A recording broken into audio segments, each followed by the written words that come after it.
All right, thanks. First up is communications. First individual, please, Keelan, item 277. Request of David Stein to address council regarding transportation funding and priorities. Welcome, David. Thanks for being here. Hey, good to see y'all again. Okay, my name is David Stein, and I am not representing any organization. So, good morning, Mayor and Commissioners. The late Charlie Munger is quoted as saying, "Show me the incentive, and I'll show you the outcome." Last week, I, along with other members of the city's Bicycle Advisory Committee and PBOT staff, did a site visit just south of this building. While at the corner of Southwest 4th and Carruthers, I watched as dozens of drivers ran red lights, blocked the intersection in spite of signage directing them not to, and one of them nearly hit a crossing pedestrian after blocking the intersection, and the exasperated driver shouted that they made a mistake. This wasn't a mistake in the aggregate. Drivers have learned to ignore basic laws as they weren't enforced for over 2 years over a funding disagreement. Without a consequence to actions that imperil others, we are incentivizing drivers to continue these actions. We are blind to the harm we all experience due to cars and driving because, generally speaking, we own cars and are drivers. In 2016, we adopted Vision Zero, and for the past 3 years, we have seen record high death tolls reaching 69 last year. That's up from the mid-30s when we adopted this goal. Of those 69 people, 26 were walking or biking at the time of their death. How this crisis has eluded the additional funding and attention that housing shortages, the fentanyl crisis, and gun violence each received in recent years should speak to how comfortable we all are with people dying in a car crash.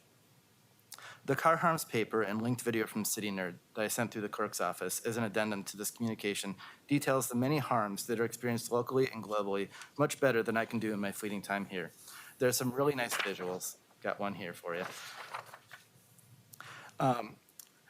And I would encourage each of you to look at just those to better understand what I'm speaking to. The harms we experience include land use, resource extraction, pollution, and it's way more than just carbon emissions. Sedentary travel, and intentional violence. Even our housing crisis is made worse by defaulting to cars. The Alpenrose property, representing about 50 acres just a couple miles from where I live, is in the early stages of being converted to single-family housing. There will be no destinations beyond a small park and no meaningful connection for residents to access grocery stores, restaurants, jobs, or other destinations unless they drive a car. This will decrease safety for people walking and biking, including children that will go to Hayhurst Elementary, and waste an opportunity to build more than just another low-density subdivision on what is effectively a blank slate in the midst of a local housing crisis and a climate crisis. We should stop tolerating the consequences of our built environment and incentivize something better by dedicating the space and funding for pedestrian crossings, sidewalks, and bike lanes called for in our city's pedestrian and bicycle master plans, and implementing the recommendations in the pricing options for equitable mobility report. We can provide people with real alternatives to driving. But it won't be free, and we need to stop pretending that we can get there without allocating any resources. Thank you for this opportunity. Thank you. Appreciate it very much. Commissioner Mapps has a comment. Yeah, David, I want to thank you for coming in today and testifying on behalf of the safety of our traffic infrastructure. I also very much appreciate your longtime advocacy on PBOT's Budget Advisory Committee. I want to tell you, I think I agree with everything that you said today. I think every Portlander should be shocked by the driving behavior that we see on our streets. That's why at this point, pretty much in every council session that we have these days, you will hear me advocate for increased enforcement.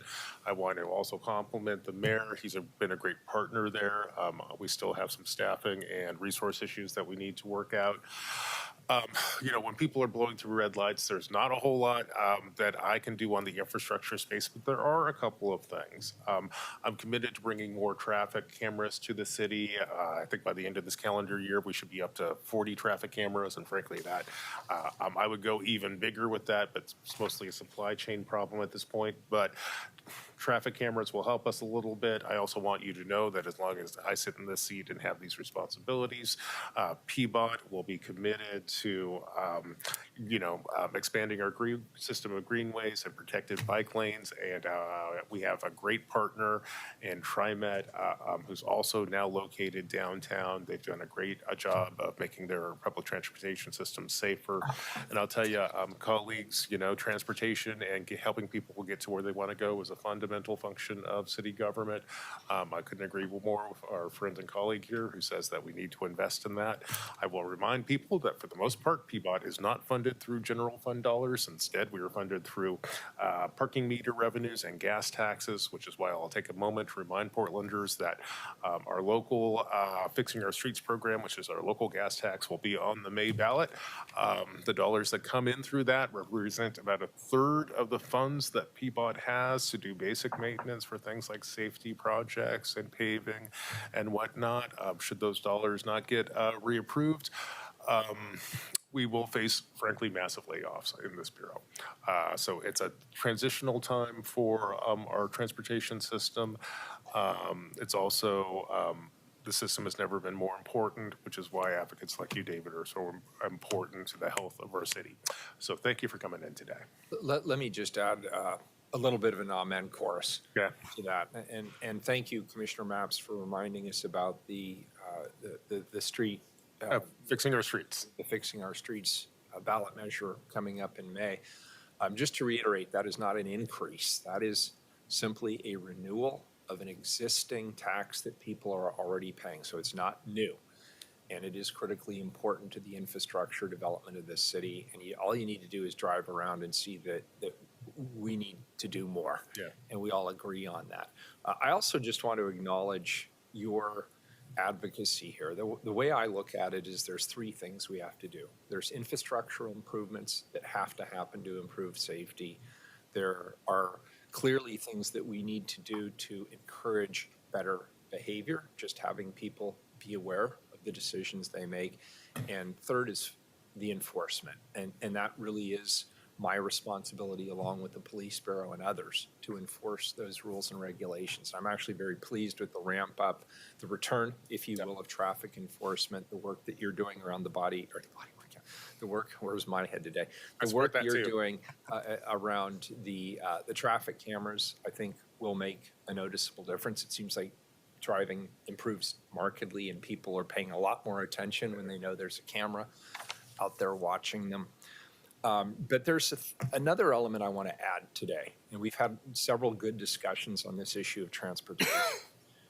We have been distracted, and the sooner that we get over some of these crises piled upon crises, homelessness, gun violence, the litter and graffiti issue, the livability issues more broadly, the work that we're doing to restore and grow our local economy, those have been the focus of this council for several years, and they will probably continue to be the focus of this council. So I think it is important for people to come in and to remind us that while we need to address the crisis in front of us today, we also need to think longer term about what we want our city to be, what we want the built infrastructure to be, and what we want to encourage and what we want to discourage through that built infrastructure. So I frankly appreciate your coming in again. And if you've got the time, I hope we see you more often. Oh, yeah, don't you. worry about that. good. If I could respond just really quick. course. Just when you're noting those other crises, a lot of them still go back to our built environment and how people get around. And the fact that so many people are in cars that insulate you and detach you from everything around you. It makes it easier for things that we don't want to proliferate because it's out there. Whereas if you're within the environment, if you're biking, if you're walking, if you're taking transit, which makes you a pedestrian when you're getting to and from the stop or to and from your destination, that will help because it will create more humane environments that people want to be out in. And it creates that awareness within the community. So when you're talking about things like graffiti and whatnot, you have more, I'm going to say, eyes on the ground that will be there to see what's going on. Because if a car's speeding by at 40 miles an hour, no one doing that is going to care. But if you're going by on a bike, 15 miles an hour, if you're walking by at 3 or 4, then you're more likely to look over and maybe say something, or even just looking will have an impact. So I just want to emphasize that the more we can get people on a more human scale, it's going to be better for everything. Yeah, that makes a lot of common sense to me. And frankly, it's a return to the commons, if you will. And so I really appreciate what you're saying. By the way, some of these other issues intersect with the issue you're discussing. There's a huge disproportionality in the number of pedestrian fatalities who are homeless. And in large measure, they're trying to get to or from somewhere where it might be dark out. And for whatever reason, we're just seeing a hugely disproportionate number of people who identify as homeless being the victims of pedestrian fatalities. Thank you so much. I really appreciate the engagement. Glad you were here. Thank you. Thank It's you good so to see much. you.